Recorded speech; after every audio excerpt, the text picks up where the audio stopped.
Okay ಗುರು, ನೀವೇನಾದರೂ ಈ ವಿಡಿಯೋನ ನೋಡ್ತಾ ಇದ್ದೀರಾ ಅಂದರೆ ಹಂಗೆ ಕಂಪ್ಲೀಟಾಗಿ ನೋಡಿ. ಯಾಕಂದರೆ SSLC ಎಕ್ಸಾಮಿನೇಷನ್, ಈ ಸೈನ್ಸ್ ಎಕ್ಸಾಮಿನೇಷನಲ್ಲಿ 3 ಮಾರ್ಕ್ಸು ನಿಮ್ಮ ಜೇಬಲ್ಲಿರುತ್ತೆ.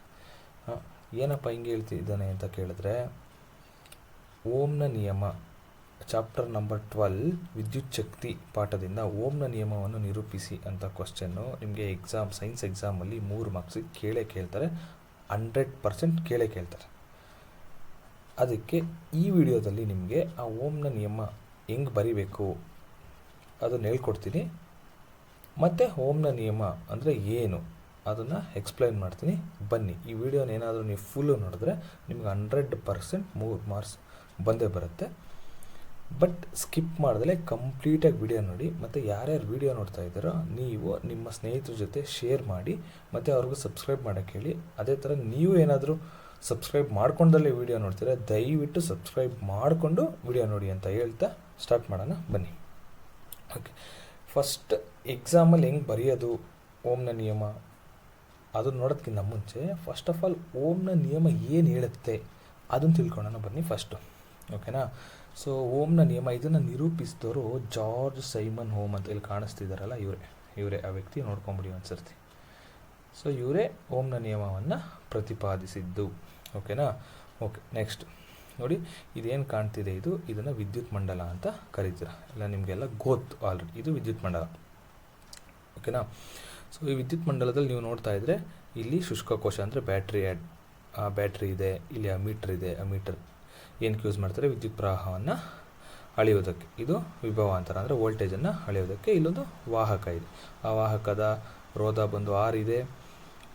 ಈ V ಬಂದ್ಬಿಟ್ಟು ಈ ವಾಹಕದ ನಡುವಿನ ವಿಭವಾಂತರ, ಮತ್ತು ಈ I ಬಂದ್ಬಿಟ್ಟು ಮಂಡಲದಲ್ಲಿರ್ತಕ್ಕಂಥ ವಿದ್ಯುತ್ ಪ್ರವಾಹ.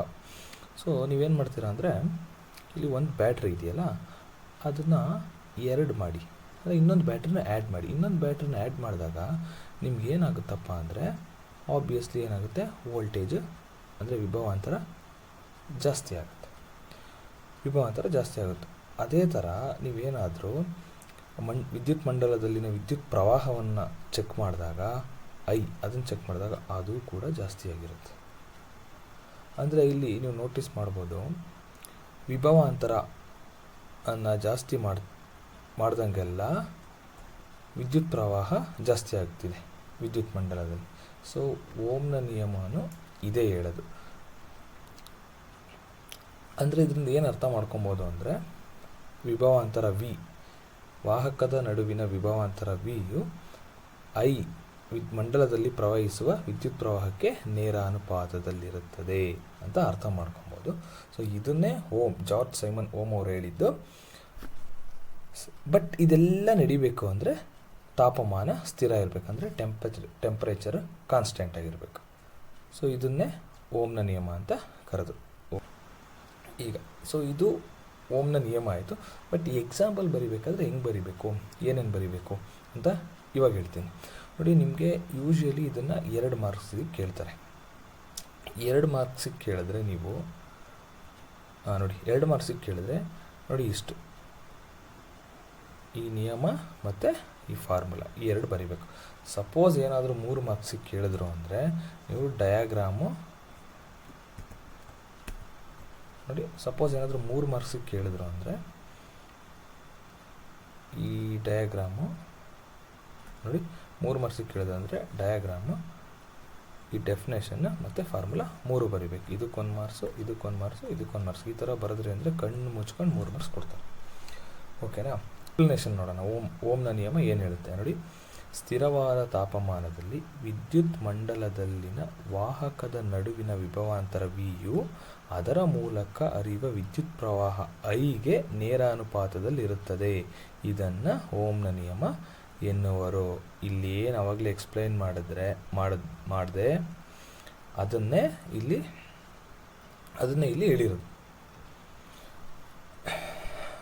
ಅದಾದಮೇಲೆ ಅದನ್ನು ಮ್ಯಾಥಮೆಟಿಕಲಿ ಬರೀಬೇಕು. ಏನು ಅಲ್ಲಿ ಏನು ಡೆಫಿನೇಷನ್ ಹೇಳಿದ್ವು ಅದನ್ನು ರೆಪ್ರೆಸೆಂಟ್ ಮಾಡಬೇಕು. ಈ ಮ್ಯಾಥಮೆಟಿಕಲಿ ಏನು ಹೇಳಿದ್ವಿ, ವಿಭವಾಂತರ Vಯು Iಗೆ ನೇರ ಅನುಪಾತದಲ್ಲಿರುತ್ತದೆ.